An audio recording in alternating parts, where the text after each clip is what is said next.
ఒక మంచి స్తోత్రం చెప్పండి. హల్లెలూయా. బిగ్గరగా చప్పట్లు కొట్టి పరిశుద్ధాత్ముని మహిమపరుద్దాం. హల్లెలూయా. వాక్య ధ్యానం కొరకు యోబు గ్రంథం 31వ అధ్యాయం 37వ వచనం. రాజు వలె నేను ఆయన యొద్దకు వెళ్ళెదను. Thank you. ఒక 5-6 విషయాలు ఉన్నాయి. ఈరోజు ఒక విషయం చెప్తా. దేవుని సన్నిధి గురించి ధ్యానం చేస్తున్నాం. కొంచెం ఆ సిరీస్ని ఈ పూట అలా break. Oldest book in the Bible is Job. ప్రాచీనమైన పుస్తకం యోబు గ్రంథం. సో దీన్ని ఇంకొక మాట చెప్పడానికి కూడా నేను ఇష్టపడుతున్నాను. జ్ఞాన గ్రంథం. చెప్పండి, జ్ఞాన గ్రంథం. యోబుకి ఎంత జ్ఞానం ఉందో అది ఆత్మీయంగా, దేవుడు ఎంత జ్ఞానవంతుడో ఈ విషయాలు మీకు అర్థం కావాలంటే యోబు గ్రంథం బాగా చదవండి. చాలా శ్రేష్టమైన విషయాలు. ఈ 31వ అధ్యాయం 37వ వచనంలో ఆయన ఇచ్చినటువంటి సాక్ష్యం ఒక గంభీరమైన బోర వలె మోగుతుంది. శక్తివంతమైన అధికారంతో కూడిన మాట వలె ప్రతిధ్వనిస్తుంది ఈ అధ్యాయంలో. ఏంటా మాట అంటే, నా అడుగుల లెక్క ఆయనకు తెలియజేసేదను, రాజు వలె నేను ఆయన యొద్దకు వెళ్ళేదను. ప్రతి విశ్వాసి, ప్రతి దైవజనుడు కలిగి ఉండవలసినటువంటి ధైర్యం ఇది. సంఘము అనబడిన ప్రతి ఒక్కరు కూడా ఈ మాత్రపు ధైర్యంతో సాగకపోతే పరలోక రాజ్యానికి మనం వెళ్ళలేము. ఏ మాత్రపు ధైర్యం? నేను ఎలా జీవించానో ఆయనకి ధైర్యంగా లెక్క చెప్తా. ఏం మాట్లాడాను, ఎలా ప్రార్థించాను, ఎలా వాక్యాన్ని ధ్యానించాను, ఎలా బ్రతికాను, నా పరిశుద్ధత ఏంటి, నా సాక్ష్యం ఏంటి, అంతరంగం ఏంటి, బహిరంగం ఏంటి, ఆయన ఏదడిగినా చెప్పుటకు నాకు ధైర్యం ఉన్నది అంటాడు యోబు. ఈయన సాక్ష్యంలో ఉన్నటువంటి గొప్పతనం ఏంటంటే, నేను ఎలా బ్రతికానో కూలంకషంగా, క్షుణ్ణంగా, నా యథార్థత, నా పరిశుద్ధత, each and everything in my life, ప్రతిదీ కూడా ధైర్యంగా చెప్పడానికి నాకు ఆ దమ్ముంది. యోబుని బట్టి గట్టిగా చప్పట్లు కొట్టి ప్రభు నామని మహిమపరచాలి. గట్టిగా కొట్టండి. హల్లెలూయా. తన స్నేహితులు అంటారు, యోబు నీ భక్తి నీకు ధైర్యం పుట్టించదా? ఈ మాట స్నేహితులు అనిన మాట. నేనంటాను, వాళ్ళు ఆ మాట అడగడానికి వాళ్ళకి ఎంత ధైర్యం ఉంది అసలు భక్తిలో? నీ భక్తి నీకు ధైర్యం పుట్టించదా అని యోబుని అడుగుతున్నారు. కానీ వాస్తవానికి అతనికి ఉన్న ఆధ్యాత్మికమైన ధైర్యం ఎంత గొప్పదో చెప్తున్నాడు ఇక్కడ.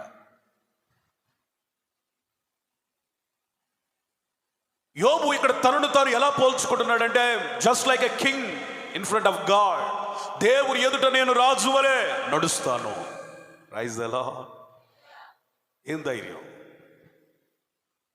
ఏం భక్తి, ఏంటి ఆయనకున్న మూలం?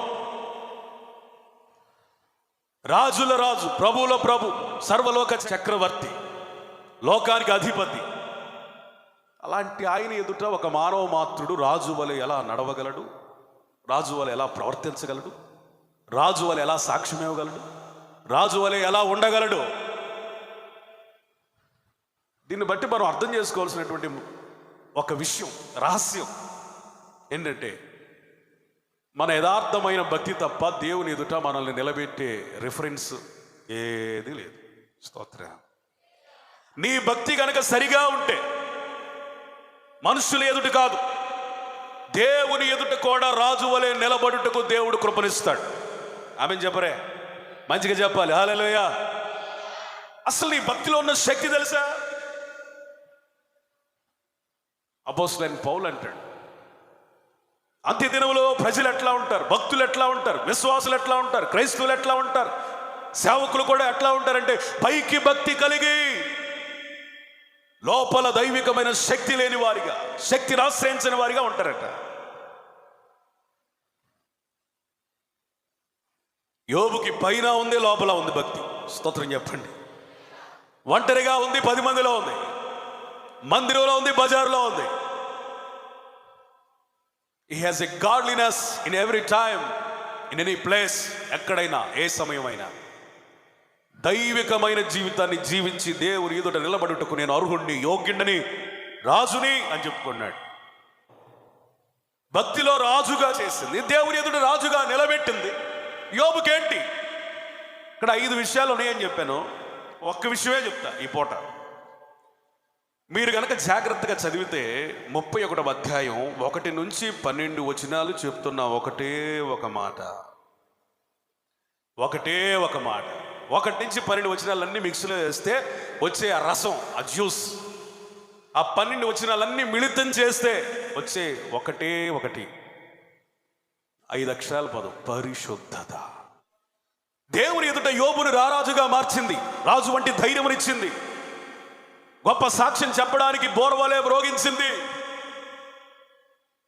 మొట్టమొదటిది పరిశుద్ధత, పరిశుద్ధ జీవితం, హోలీనెస్. ఏమండి, దేవుని వాక్యం సెలవిస్తుంది, పరిశుద్ధత లేకుండా ఎవ్వరు కూడా దేవుణ్ణి చూడలేరట.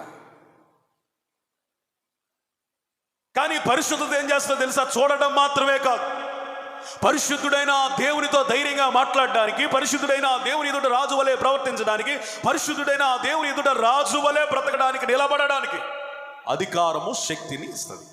Praise the lord. వినండి, ఒక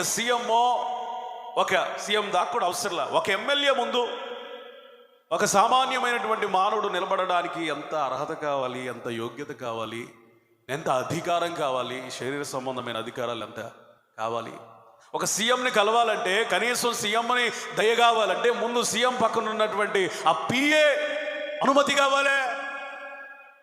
మనిషిని కలవడానికి మధ్యలో ఇంకొక మనిషి అడ్డొస్తున్నాడు. ఈ లోకపు అధికారాలకే ఇంత శక్తి ఉంటే, ఈ లోకపు అధికారాల్లో ఇంత ప్రభావం ఉంటే, ఈ లోక అధికారాలకే ఎంత ప్రాధాన్యత ఉంటే, అసలు పరలోకపు అధికారం కావాలంటే ఏం కావాలా? దేవుని ఎదుట నిలబడాలంటే అంత అధికారం కావాలి. ఆ అధికారాన్ని సంపాదించడానికి ఏం సంపాదించాలి? క్రైస్తవునికి పరిశుద్ధత అనేది సర్వాధికారము. స్తోత్రం చెప్పండి. సర్వాధికారం. దేవుని ఎదుట నిలబడుటకు ఒక వ్యక్తికి సర్వాధికారం, సర్వ హక్కులు కలిగించేది పరిశుద్ధత. హృదయ శుద్ధి కలిగిన వారు ధన్యులు, వారు దేవుణ్ణి చూస్తారు. నవధన్యతల్లో మొట్టమొదటి ధన్యత ఏంటో తెలుసా? హృదయ శుద్ధి కలిగిన వారు ధన్యులు, వారు దేవుణ్ణి చూస్తారు. 9 ధన్యతలు రాసి మొట్టమొదటిగానే పరిశుద్ధత గురించి, హృదయ శుద్ధి గురించి రాశాడంటే, ఒక క్రైస్తవుని జీవితంలో పరిశుద్ధత యొక్క తీవ్రత ఎలా ఉండాలి, స్థాయి ఎంత గొప్పది, దేవుడు దానికి ఇచ్చిన ప్రాధాన్యత ఎంత శ్రేష్టమైంది.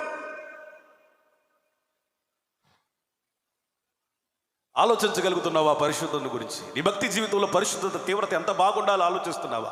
దానికి ఇచ్చిన ప్రాధాన్యత నీకేమైనా అంతుపట్టిందా? దేవుని ఎదుట రారాజుగా నిలబడాలంటే పరిశుద్ధత తప్ప వేరే మార్గము లేదు. నేను ఈ మధ్య హిందూ గుడిలోని చూస్తున్న ఒక పాట విన్నా. దాని అర్థం ఏంటంటే, అమ్మవారు అలంకరించుకున్నారు, రండి చూడండి, రండి చూడండి, అమ్మవారు అలంకరించుకుంది, మన తల్లి అలంకరించుకుంది, రండి చూడండి, రండి చూడండి. ఆ పాట వింటున్నప్పుడు నా మనసుతో నేను చెప్పుకున్నాను, ప్రతి దేవుడు రండి నన్ను చూడండి అంటాడు, కానీ నా యేసయ్య మాత్రమే నా వలే మారండి అని చెప్తున్నాడు. చప్పలు కూడా దేవునికి స్తోత్రం చెప్పండి. హల్లెలూయా, హల్లెలూయా. ఎందుకో తెలుసా? ఆయన అంటున్నాడు, నేను పరిశుద్ధుడిని కనుక మీరు నాలాగే ఉండాలి.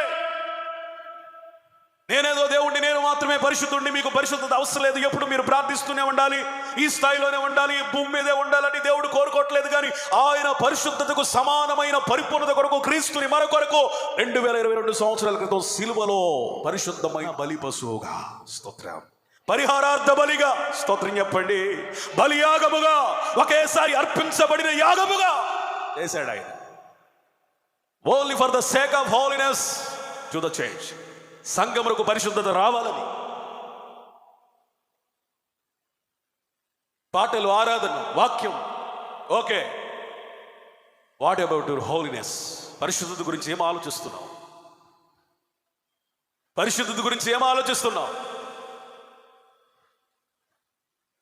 అయ్యా నీ పేరట ప్రవచించలేదా? అయ్యా నీ పేరట మేము స్వస్థతలు చేయలేదా? దెయ్యాలను వెళ్ళగొట్టలేదా? సేవ చేయలేదా? అయ్యా నీ పేరట అని చెప్తే వాళ్ళ గురించి దేవుడు మాట్లాడుతున్నటువంటి మాట ఏంటంటే, మీరెవరో నాకు తెలియదు, అక్రమం చేయవారులారా మీరు వెళ్ళిపోండి. ప్రవచించేది ఎవరు? ప్రవక్తలు. స్వస్థతలు చేసేది ఎవరు? దైవజనులు. సువార్తను ప్రకటించేది ఎవరు? సువార్థికులు. లక్షలాది మందిని స్వార్థ ప్రకటించి రక్షించిన దైవజనుడికైనా పరిశుద్ధత లేకపోతే ఆ రోజు వినబడుతున్న భయంకరమైనటువంటి ఒక మాట ఏంటంటే, నువ్వు నాకు తెలియదు. ప్రభు ఇన్ని సంఘాలు కట్టాను, తెలీదు.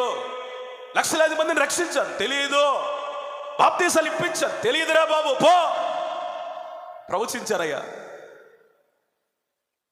పరలోకంలోకి ప్రవక్తలు కాదు, పరలోకానికి స్వార్థికులు కాదు, పరలోకానికి వేల సంఘాలు కట్టిన కాపర్లు కాదు, పరలోకానికి వెళ్ళేదే బిషపులు కాదు, రెవరెండ్లు కాదు, పాస్టర్లు కాదు. పరలోకానికి వెళ్ళేది పరిశుద్ధులు మాత్రమే. కొట్టు చప్పట్లో దేవునికి స్తోత్రం చెప్పండి, స్తోత్రం చెప్పండి. హల్లెలూయా. నువ్వే పరిచర్య చేసావు కాదు అక్కడ, అది కూడా చూస్తాడు. ప్రైమరీ అది కాదు. నీ పేరు ముందు ఏం పెట్టుకున్నావు అది కాదు అక్కడ. ఏ సంఘం నుంచి వచ్చావు అది కాదు. ఏ డినామినేషన్ ఇది అది కాదు. బైబిల్ ఎన్నిసార్లు చదివావు అది కాదు. ప్రార్థన ఎన్ని గంటలు చేసావు అది కాదు. అసలు నీ పరిశుద్ధత ఎంత ఉంది? ఒక మాట చెప్పనా? అపోస్తలుడైన పౌలు ఇన్ని సంఘాలు కట్టలేకపోయానే అని బాధపట్ల, ఇంతమందికి బోధించలేకపోయానే ఒకంత బాధ ఉన్నా అది ప్రధానమైన బాధగా అనిపించలా. ఇంతమందికి బోధించిన తర్వాత నేను భ్రష్టుడైపోతానేమో. That is the fear of Paul. బోధించడం నాకు ప్రధానం కాదు, కానీ ఇతరులకు బోధించిన తర్వాత నా పరిశుద్ధత కోల్పోయి నేను పాపాత్ముడైపోయి నరకానికి వెళ్ళిపోతే ఏ ప్రయోజనం?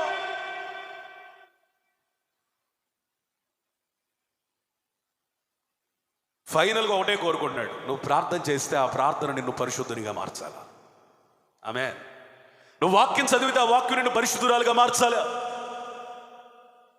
నేనైనా సేవ చేస్తే మొదటిగా ఆయన ఎన్ని ఆత్మలు రక్షించావు, ఎన్ని సంఘాలు కట్టావు, ఎంతమంది బాప్తీసం ఇప్పించావు, ఎన్ని చోట్ల స్వార్థ కుడుకులు పెట్టావు, ఎన్ని చోట్ల పిలిస్తే వెళ్ళావు, ఇది కాదు. నీవు పరిశుద్ధుడివేనా అంటాడంతే. Are you holy? Are you holy? ఒక పోలీసు ముందు దొంగతనం చేసిన దొంగ నిలబడలేడే, సరిగ్గా మాట్లాడలేడే, వాడు హావభావాలను బట్టి వాడు అసలు నిజమా అబద్ధమా అని ఇలాగే పసిగట్టగలుగుతాడే ఒక పోలీసు. ఒక పరిశుద్ధుడైన దేవుని ఎదుట అపవిత్రులమైన మనం పరిశుద్ధులమని ఏ విధమైన అసలు బింకమలాడగలుగుతామా? అబద్ధాలు చెప్పగలుగుతామా? తృణీకరించి లేదు ప్రభువా నేను పరిశుద్ధుడిని ధైర్యంగా మాట్లాడగలుగుతామా? It's impossible.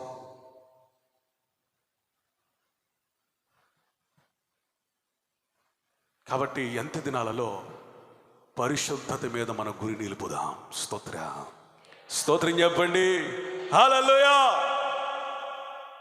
పరిశుద్ధతకి ఇక్కడ యోబు కొన్ని మార్గాలు చెప్తున్నాడు. తన వ్యక్తిగత జీవితంలో అతను అంత పరిశుద్ధంగా ఉండడానికి కొన్ని మార్గాలు సూచిస్తున్నాడు. మనం ఒకటి, నేను నా కన్నులతో నిబంధన చేసుకుంటుని. ఏంటంట? మొట్టమొదటిది ఏంటి? ఆయన పరిశుద్ధంగా యోబు గారిని ఇంటర్వ్యూ చేస్తే, నానా యోబు నానా ఇంత పరిశుద్ధంగా బ్రతికావు కదా, దేవుడే నీ గురించి సాక్ష్యం చెప్పాడు కదా, నీ పరిశుద్ధత యొక్క పరిపూర్ణత యొక్క రహస్యం ఒకటి చెప్పవా అంటే ఆయన అంటాడు, బాబు సంగమా, నా కన్నులతో నేను నిబంధనను కలిగిన దైవజనుణ్ణి. Praise the Lord. పరిశుద్ధతకు మార్గం యోబు గారు సూచిస్తున్న సూచన. మనం అభ్యాసం చేయవలసినటువంటి ఒక కీలకమైన విషయం కన్నులతో నిబంధన. యేసయ్య కూడా చెప్పాడు, మీ కళ్ళు తేటగా ఉంటే మీ దేహం అంతా వెలుగుమయంగా ఉంటుంది. కళ్ళకి ఎంత శక్తి ఉందో! నీ కళ్ళు తేటగా ఉంటే నీ దేహం అంతా వెలుగుమయంగా ప్రజ్వరిల్లుతుంది. వెలుగు అంటే అర్థం ఏంటో తెలుసా? నీ దేహంలో అణువణువు పరిశుద్ధత నివసించాలంటే ఆ దేహమునకు ద్వారముగా ఉన్న ఆ కళ్ళ దగ్గరే ప్రతి పాపము ఆగిపోవాలి, కళ్ళ లోపలికి వెళ్ళకూడదు. అందుకే దేవుడు కనురెప్పలను పెట్టాడు. స్తోత్రం చెప్పండి. ఎందుకండి ఈ కనురెప్పలు ఎందుకని మూస్తున్నాయి? ఎందుకని మూసే వెసులుబాటు ఇచ్చాడు? ఎందుకని తెరిచే సౌకర్యాన్ని కల్పించాడు అంటే అర్థం ఏంటో తెలుసా? నీవు నేను పరిశుద్ధతకు కళ్ళను తెరవగలము. Praise the lord. ఎలా ఉన్నాయి నీ కళ్ళు? ప్రతిష్ఠించబడ్డాయా నీ కళ్ళు? పాస్టర్ గారండి నేను బాప్తీసం తీసుకున్నానండి, పాస్టర్ గారండి నేను వస్త్రాలు మార్చుకున్నానండి, పాస్టర్ గారండి నేను పద్ధతి మార్చుకున్నానండి, పాస్టర్ గారండి అదండి ఇదండి. ఇవన్నీ పక్కన పెడదాం. నీ కళ్ళ గురించి దేవుడు అడుగుతున్నాడు ఈ పూట. నీ కళ్ళు ప్రతిష్ఠించబడినవా? యోబు కళ్ళ వలె నీ కళ్ళు ప్రతిష్ఠించబడినవా? దానికి ఒక ప్రతిష్ఠ ఏమన్నా ఉందా? దానికి ఒక సమర్పణ ఏదన్నా ఉందా? దానికి ఒక నీతి నియమాలు ఏమన్నా ఉన్నాయా? దానికి ఒక నిబంధన ఏమన్నా ఉందా?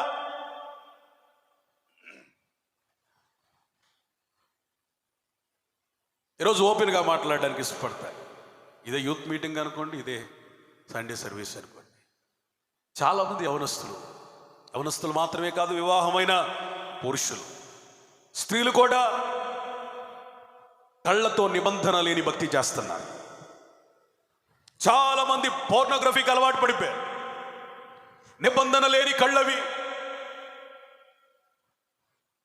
అపవాదిగాడు ఎంత తెలివిగా ప్రజల్ని మాయలో పడేస్తున్నాడు, ఉచ్చుల్లో పడేస్తున్నాడు. రూపాయి చెల్లించకుండా ప్రతి ఒక్కడు ఉన్న చోటనే పాపము చేసే టెక్నాలజీ వచ్చేసింది. నువ్వు పాపం చేసేవని ఎవరికి తెలియకుండానట్లుగా వాడు కొన్ని రహస్యమైన వెబ్సైట్లను తెరిచాడు.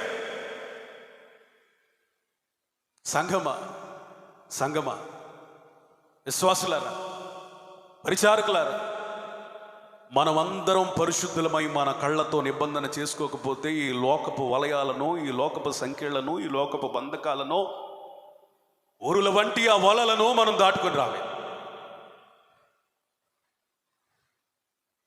చాలా మందికి పెళ్ళైన తర్వాత పిల్లలు ఎందుకు పుట్టట్లేదు? Number 1, count తక్కువైపోతుంది. ఎందుకు కౌంట్ తక్కువైపోతుంది? మాస్టర్బేషన్. దానికి కారణం ఏంటి? Porn sites. ఎందుకంటే ఎవరిగా చెప్పాలా?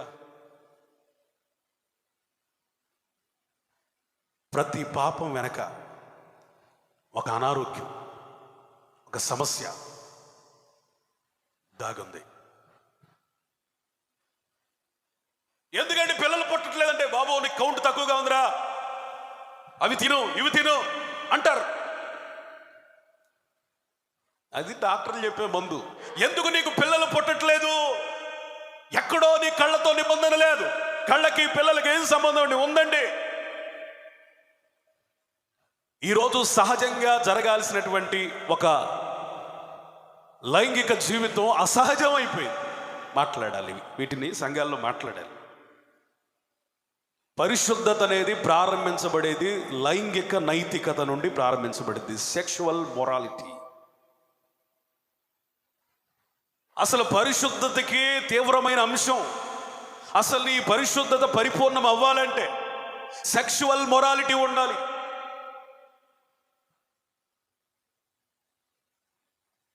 చాలా మంది ఏమైపోతున్నారు, ఈ పోర్న్ సైట్స్ చూసి సహజంగా జరగవలసినటువంటి ఒక దేవుని ధర్మాన్ని అసహజంగా చేసేస్తున్నారు.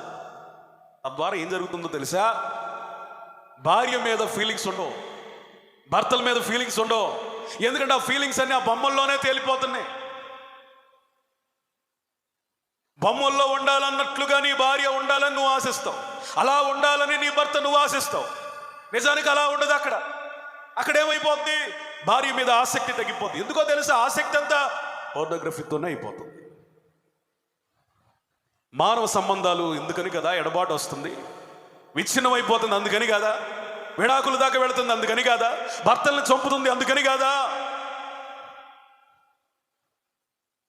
ప్రియులారా వినండి, మన కళ్ళ విషయమై ఒక నిబంధన చేసుకోకపోతే ఎన్నో ఆశీర్వాదాలు మనం కోల్పోతాం. ఒకటి కాదు, నో.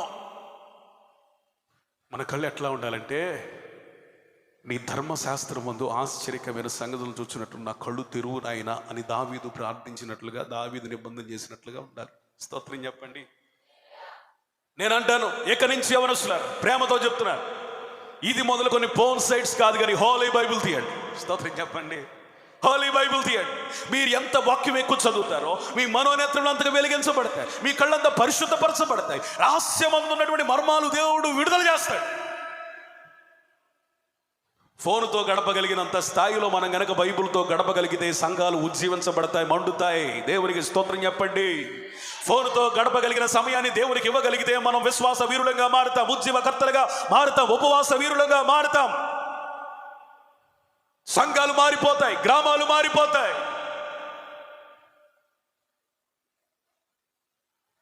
ప్రతి దినము వాక్యముతో నీ కళ్ళను తృప్తిపరచుకోవాలి. నీ కళ్ళు వేటినో చూసి, కళ్ళు చూసిన దానికల్లా మనసు వెళ్ళిపోతా ఉంది. కళ్ళు చెప్పిన మాట మనసు ఏంటది, మనసు చెప్పిన మాట కళ్ళు ఇంట్లో. కళ్ళు చూడమన్నవే మనసు చూస్తుంది, శరీరాన్ని పాడు చేసుకుంటుంది. ఇప్పుడు నీకేం కావాలంటే కళ్ళతో నిబంధన విషయమై మనం ప్రార్థన చేయాలా. స్తోత్రం చెప్పండి. అందుకే దావీదు అంటాడు, చెడుతనం చూడకుండా నా కళ్ళను త్రిప్పివేయినట్లు ఆ కృప నాకు దయచేయను ఆయన. స్తోత్రం చెప్పండి. ఏది కావాలంట దావీదుకి? చెడు చూడగానే కళ్ళు త్రిప్పివేయగలిగినటువంటి ఆ సామర్థ్యం కావాలట.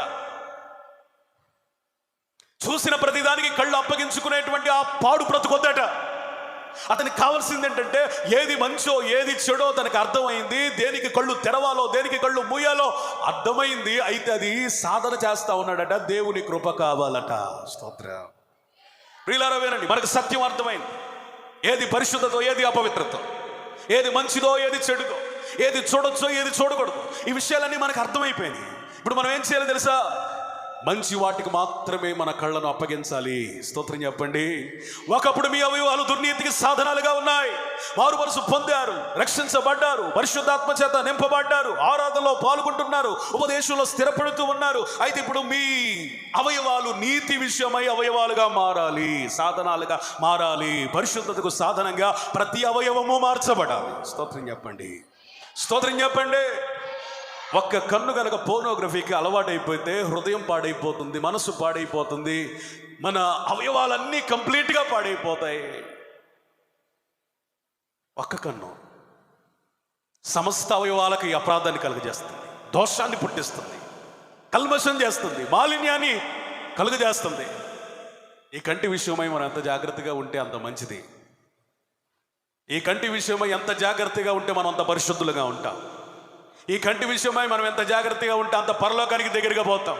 ఈ కంటి విషయమై ఎంత జాగ్రత్తగా ఉంటే యోబు వలె సంఘంలోను సమాజంలోను మనుషుల ఎదుట చివరికి దేవుని ఎదుట కూడా రాజు వలె ఉంటాం. గట్టిగా చప్పట్లు కూడా దేవునికి స్తోత్రం చెప్పండి. స్తోత్రం చెప్పండి. స్తోత్రం చెప్పండి. స్తోత్రం చెప్పండి.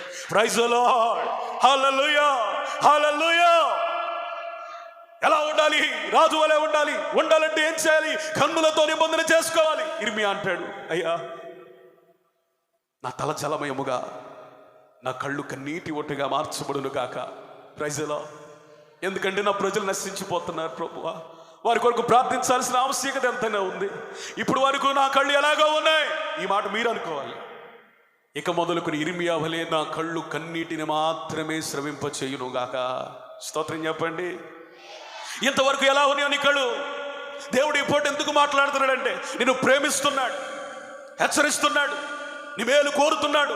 నీవు కూడా దేవుని ఎదుట రాజు వలె ఉండాలని ఆశిస్తున్నాడు. అందుకే ఆయన అంటున్నాడు, నీ కళ్ళు ఇది మొదలుకొని కన్నీటి ఓటగా మారాలి.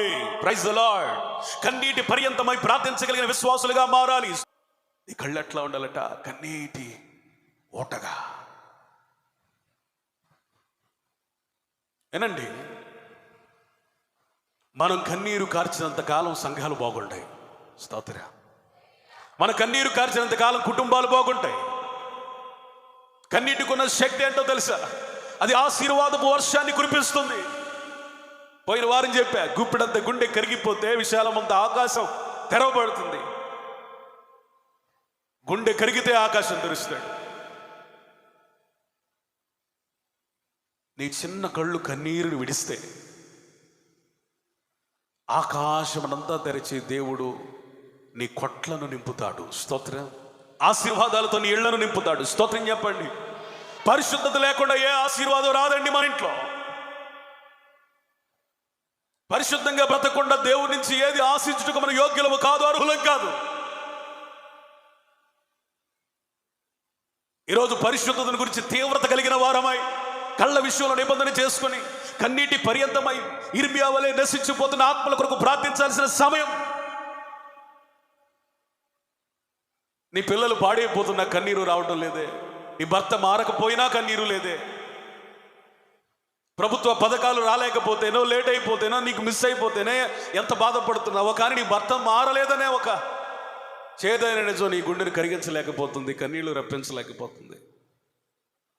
నీ పిల్లలు పాడైపోతున్నావు, తండ్రి యోబు వలె ప్రార్థించలేకపోతున్నావు. యోబు కన్నీటి పర్యంతం అవుతున్నాడు. ప్రతి అరుణోదయమున లేచి నా పిల్లలు ఎక్కడైనా పాపం చేశారేమో, విన్న దాన్ని బట్టి చూసిన దాన్ని బట్టి ఎక్కడైనా చెడిపోయారేమో, దేవుడిని దూషించారేమో అని తన పిల్లల విషయమై కన్నీటి పర్యంతమై ప్రతి దినమున దహన బలిని అర్పించిన గొప్ప తండ్రి, గొప్ప సేవకుడు, గొప్ప ప్రార్థనాపరుడు, గొప్ప విశ్వాసి యోబు. స్తోత్ర. పరమగీతముల గ్రంథము 1:15. నా ప్రియురాలా, నీవు సుందరివి, నీవు సుందరివి, నీ కన్నులు గోవ కళ్ళు. ఎట్లా ఉన్నట సంఘం కళ్ళు? గోవ కళ్ళు. ఏ కళ్ళు? గోవ అంటే పావురం. దాని కళ్ళు ఎట్లా ఉంటాయి? ఇప్పుడు చెమ్మగిళ్ళు ఉంటాయి. ఏదో ఆ కళ్ళలో నుండి ఒక ఓట వస్తున్నట్లుగా తడి ఆరకుండా ఉంటాయి. గోవలు ఏం చేస్తాయి తెలుసా? మూలుగుతా ఉంటాయి, ఎప్పుడు మూలుగుతా ఉంటాయి. మూలుగుచు ఏమి నేర్పిస్తున్నాయి గోవ సంఘానికంటే, గొవ్వవలే మనం మూలగాలి. స్తోత్రం. కళ్ళను చూసిన దేవుడు అన్నాడు, నిజంగా నువ్వు చాలా అందంగా ఉన్నావు. స్తోత్రం. ఎందుకో తెలుసా? నువ్వు ఏడుస్తూ ఉంటే అందంగా ఉంటావు, కన్నీరు విడిచి ప్రార్థన చేస్తూ ఉంటే అందంగా ఉంటావు. ఏ సంఘము అందమైనదో తెలుసా? ఉత్సవము కొరకు కన్నీళ్లు కార్చే సంఘం. ఏ సంఘం అందమైనదో తెలుసా? నశించిపోతున్న పురుషుల కొరకు ప్రార్థించగలిగిన స్త్రీల సమూహం. ఏ సంఘం అందమైనదో తెలుసా? కొంతమంది యవనస్తులు కలిసి ఏకాంత ప్రార్థనకు వెళ్ళి కన్నీరు కారిస్తే అది అందమైన గుంపు. Praise the lord. ఏ ఇల్లు అందమైనదో తెలుసా? ప్రతినిత్యము దేవుని సన్నిధిలో కన్నీరు విడిచి ప్రార్థన చేసే కుటుంబం అందమైన సంఘం. మనం అందంగా ఉండాలంటే ఏవేవో అనుకుంటాం, కానీ దేవుని దృష్టిలో అందమైనది ఏంటంటే ప్రతిష్ట కలిగిన కనులు కలిగి కన్నీటి పర్యంతం అయిపోయి విజ్ఞాపన చేసేటువంటి విశ్వాసులు దేవునికి అందమైన వారు. దేవునికి స్తోత్రం చెప్పండి. Praise the lord. ఈరోజు కళ్ళతో నిబంధన కావాలి. రెండో మాట చూద్దాం. పరిశుద్ధతలో ఇంత తీవ్రత ఎందుకు అంటే కళ్ళతో నిబంధన. ఇంకొక మాట చూద్దాం. అలాగు చేసిన ఎడల పరమనున్న దేవుని ఆజ్ఞ ఏమగును? అలాగు చేసిన ఎడల అంటే ఎలాగు చేసిన ఎడల? అపవిత్రమైన కళ్ళు కలిగి ఉండిన ఎడల పరమునున్న దేవుని ఆజ్ఞ ఏమగును? ఇప్పుడు పరిశుద్ధత విషయం గురించి ఒక తీవ్రత కలిగిన యోబు దేని గురించి ఆలోచిస్తున్నాడు? అబ్రహం గారు, పరిశుద్ధత కలిగిన యోబు దేని గురించి ఆలోచిస్తూ తన పరిశుద్ధతను కొనసాగిస్తున్నాడు? అంటే మీకు వాక్యాన్ని విడమర్చి మీకు అర్థమయ్యేలాగా మీరు ధ్యానించాలని మిమ్మల్ని అడుగుతున్న ప్రశ్నే. పరిశుద్ధతను గురించి ఇంత గ్రేట్ స్టేట్మెంట్ ఇచ్చిన యోబు దేని విషయం గురించి ఆలోచిస్తున్నాడు? Very good. దేవుని ఆజ్ఞలు. దేవుని ఆజ్ఞలు.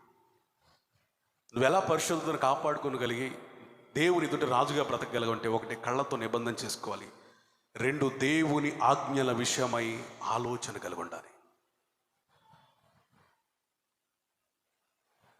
నువ్వు పరిశుద్ధత లేకుండా ఇష్టానుసారంగా బ్రతుకుతున్నావు అంటే ఈ సందర్భానికి ఒక కారణం, పెద్ద కారణం ఏంటంటే there is no space to the word of God in daily life. నీ వ్యక్తిగత జీవితంలో దేవుని వాక్యానికి స్థలము లేదు, స్థానము లేదు, సమయము లేదు. దీనికి ఉన్న శక్తి ఏంటో చెప్తున్నాడు యోబు. నేను పరిశుద్ధతను గురించి ఇంత తీవ్రత కలిగి ఉన్నానంటే ఆయన ఆజ్ఞ ఏమైపోతుందో, నిరర్థకమైపోతుందేమో, నా జీవితంలో వ్యర్థమైపోతుందేమో ఆయన ఇచ్చిన ఆజ్ఞ అని ఆజ్ఞల గురించి ఆలోచించుకున్నప్పుడల్లా నేను పరిశుద్ధంగా బ్రతకాలనే మంట నాలో రగులుతుంది. స్తోత్రం చెప్పండి. నువ్వు పరిశుద్ధంగా బ్రతకాలనే ఒక ప్రేరణ, ఒక స్ఫూర్తి, ఒక మంట నీలో రగిలించేది అనుదిన దేవుని వాక్య ధ్యానం, దేవుని ఆజ్ఞలో. విమోచించిన ప్రజలే, అద్భుతాలు చూసిన ప్రజలే, అరణ్య యాత్రలో సూచక కార్యాలు చూసిన ప్రజలే, ఆశీర్వాదాలు అనుభవిస్తున్న ప్రజలే. నేనెంత వారిని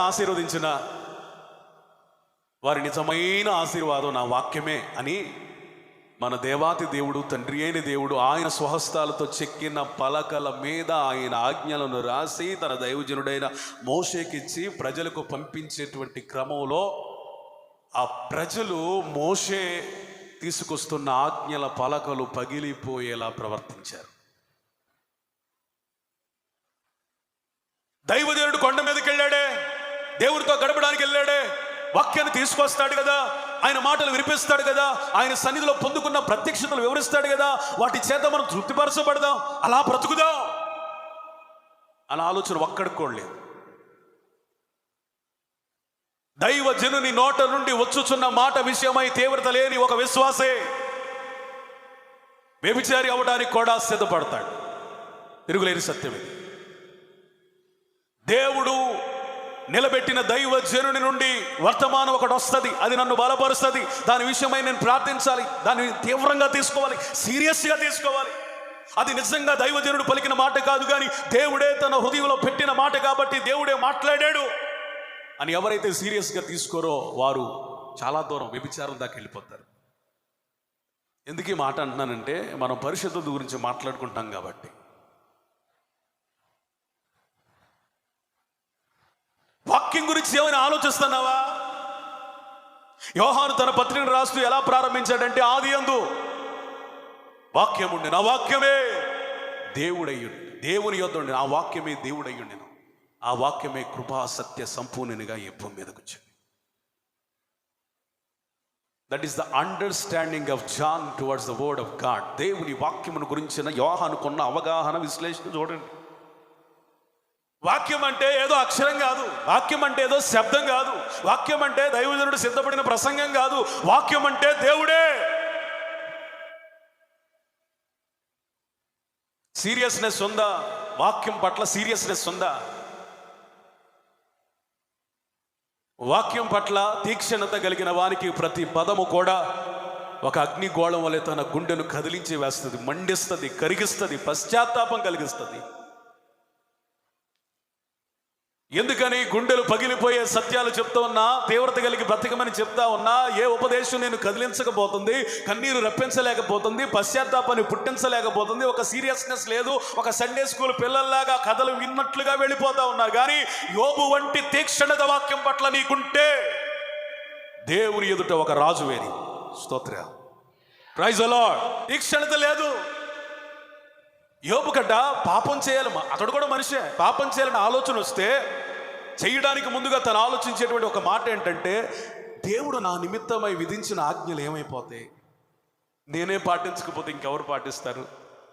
మన భక్తి ఎట్లా చేయాలో తెలుసా? నేనే వాక్యాన్ని గైకొనకపోతే ఇంకెవరు గైకొనుంటారు? నేను తప్ప నా దేవునికి ఎవరున్నారు అన్నట్లుగా మనం బ్రతకాలి. చప్పట్లు కూడా దేవునికి స్తోత్రం చెప్పండి. స్తోత్రం గట్టిగా చెప్పు. హల్లెలూయా. చప్పట్లు కొట్టండి. హల్లెలూయా. నేనే బ్రతకపోతే ఈ మాట నిన్ను రగిలించునుగాక. నేనే నా దేవుని కొరకు నిలబడకపోతే, ఒక తల్లిగా, ఒక తండ్రిగా, ఒక యవనస్తునిగా, ఒక పరిచారకునిగా, ఒక సేవకునిగా నేనే నా దేవుని కొరకు పరిశుద్ధంగా బ్రతకడంలో ఫెయిల్ అయిపోతే, వాక్య విషయంలో తీక్షణత లేకపోతే ఎవరికి నేను బోధించగలను? ఎవరికి మాదిరిగా ఉండగలను? ఎవరిని రేపగలను? ఇది యోబు ఆవేదన. యోబు తన ఒక్కడి గురించి ఆలోచించట్లేదు, తను చేసే పాపం విషయమై ఒక సౌకర్యాన్ని చూసుకోవట్లేదు, తప్పించుకునే మార్గాలు చూసుకోవట్లేదు. కానీ ఎక్కడికక్కడ తన ప్రాణానికి, తన మనస్సుకు, తన ఆలోచనలకు, తన దేహానికి ఏవి బంధకాలుగా, ఏది ప్రహరీగోడగా వేస్తున్నాడంటే దేవుని ఆజ్ఞలు. నిన్ను పాపం చెయ్యకుండా కాపాడేది దేవుని వాక్యమే. స్తోత్రం. అయ్యా, ఎలా నేను పరిశుద్ధంగా బ్రతకగలను ప్రభువా? నీ వాక్యమే కదయ్యా అంటాడు దావీదు. వాక్యం చదివిన వాళ్ళకి దేవుని భయం ఉంటుంది, పరిశుద్ధతను గురించిన తీవ్రత కలిగింది. పాపం చేయాలంటే భయం కలుగుతుంది. యవనస్తులు దేని చేత తమ నడతను శుద్ధి చేసుకుంటారు? దేవుని వాక్యం చేతే కదా. ఓ యవనుడా, యవనురాలా, దేవుని వాక్యం లేకుండా నిన్ను నువ్వు శుద్ధి చేసుకోలేవు, పరిశుద్ధపరచుకోలేవు, పరిశుద్ధంగా జీవించలేవు. ఇది సంఘానికి కూడా వర్తిస్తుంది. సంఘమా, దేవుని వాక్యం లేకుండా నువ్వు పరిశుద్ధంగా బ్రతకడం అసాధ్యం.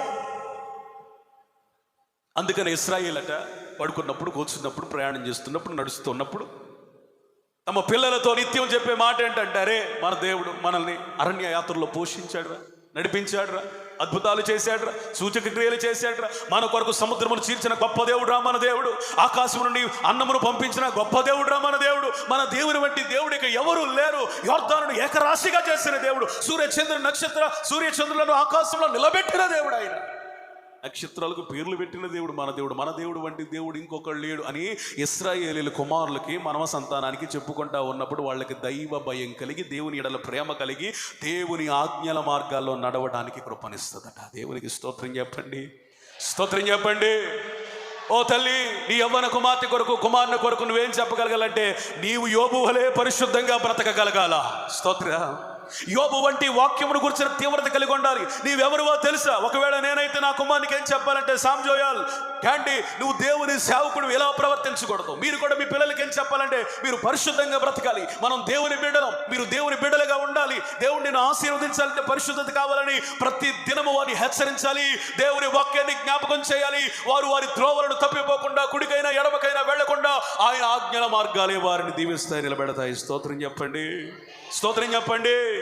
యెహోషువకి నాయకత్వపు బాధ్యతలు అప్పగించడానికి ముందుగా దేవాది దేవుడు చెప్తున్నటువంటి మాట ఏంటంటే, నీవు వెళ్ళిన ప్రతి స్థలంలో చక్కగా ప్రవర్తించినట్లు, నీవు ఆజ్ఞల మార్గములో కుడికి గాని ఎడమకు గాని తొలగిపోవద్దు. వాక్యం బోధించటం మానొద్దు, వాక్యం ధ్యానించడం మానొద్దు, వాక్యం చదవడం మానొద్దు. దివారాత్రముల వాక్యమును ధ్యానించు, నీవు మంచి నాయకునిగా ఉంటావు. యెహోషువ, నీ దినములన్నిట ఎవ్వడు నీ ఎదుట నిలబడలేనంత సమర్థునిగా, శక్తివంతముగా చేసేది నేను నీకు ఇచ్చిన వాక్యమే.